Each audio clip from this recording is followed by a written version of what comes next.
According to the United States Department of Agriculture, over half of U.S. farms lose money every year. Although some say that losing money is just a normal part of ranching, businesses that operate this way are not sustainable. A sustainable business makes a profit. Businesses that do not make a profit are not sustainable. As ranchers, we often concentrate on production. What is the difference between being production-driven and being profit-driven? Products on the ranch generally stay the same. Many cattle ranchers consider their product to be feeder cattle, which are usually calves. They sell their calves in the fall and deposit the largest check of the year. The heavier the calves are, the larger the check. More production means more profit, right? Basic economic theory reminds us that maximum production is equal to maximum profit only when the inputs are free. Think of all the inputs that a rancher uses to produce their product. How many of them are free? Sunlight is free. We could start the list with sunlight. Well, maybe we'll just end the list with sunlight for now. There may be a couple more free inputs, but you get the idea. So heavier calves aren't necessarily more profitable? Maybe it would be safer to say that heavier calves yield a larger check on sale day, but it seems that it's not so much about the money we receive on sale day, but more about how much of that money we get to keep. Perhaps this is why the ranch that Grandpa bought and paid for with 300-pound calves is struggling to be profitable selling 600-pound calves. Consider the idea that the product ranchers produce is grass rather than beef. This way of thinking seems to enable ranchers to think more objectively about their business. Grass farmer is a different state of mind than cattle rancher. Viewing cattle as the harvesting equipment for a very valuable grass crop allows us the freedoms to make the choices that are best for our business. Land is a rancher's most valuable asset. Grass farmers build their business around land. They harvest the grass from their land with their species of choice, sometimes multiple species. Their cattle work for them. You cannot tell the difference between these two kinds of operations when you pass them on the road. They are often performing exactly the same jobs as each other.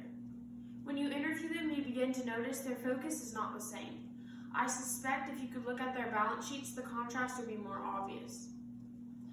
American ranchers are some of the most efficient producers in the world. Unfortunately, this does not necessarily mean they are the most profitable.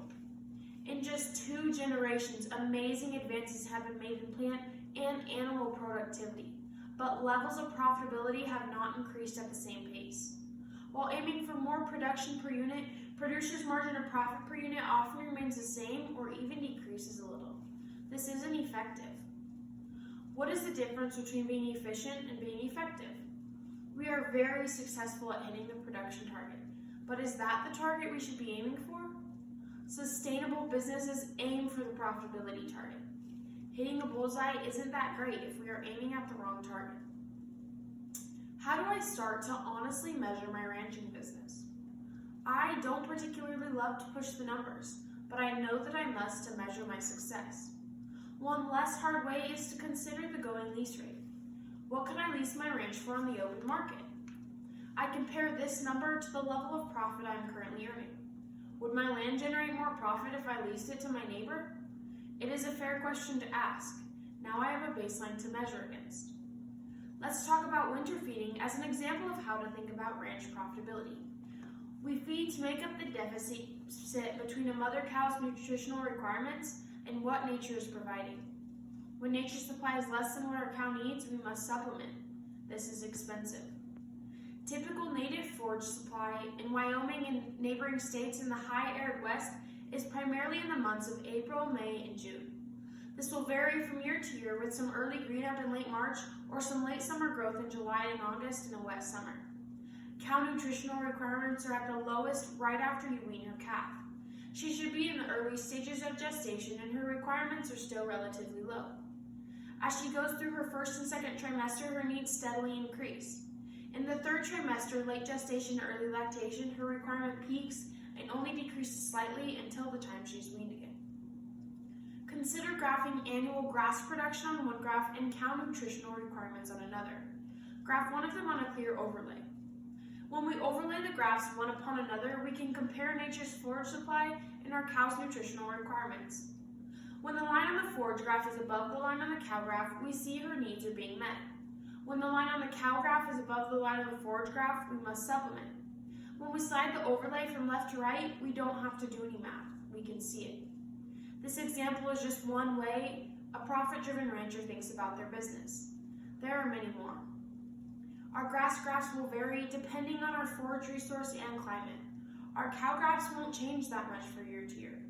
What works for me in Wyoming won't work for my friends in Florida. What works for me at Redbird won't work in Jeffrey City, but the tools work no matter where you are operating. Our ranches must be managed like any other business.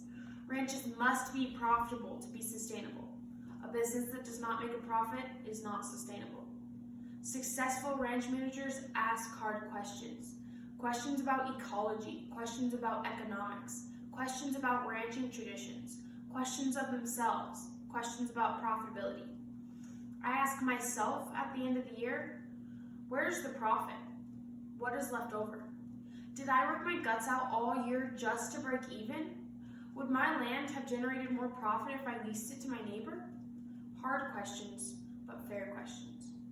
I enjoyed sharing with you my observations concerning profit-driven ranching. Profit-driven ranching requires some difficult decision-making, but it is very rewarding. There is less incentive for the next generation of ranchers to participate if the family operation is not profitable. The next generation is more easily motivated to share in a sustainable business. Most of us would agree that the world needs more cowboys. This wonderful lifestyle can be both profitable and sustainable. Ask the hard questions. Get the management tools you need. Make the needed changes. Our future depends on it. Thank you.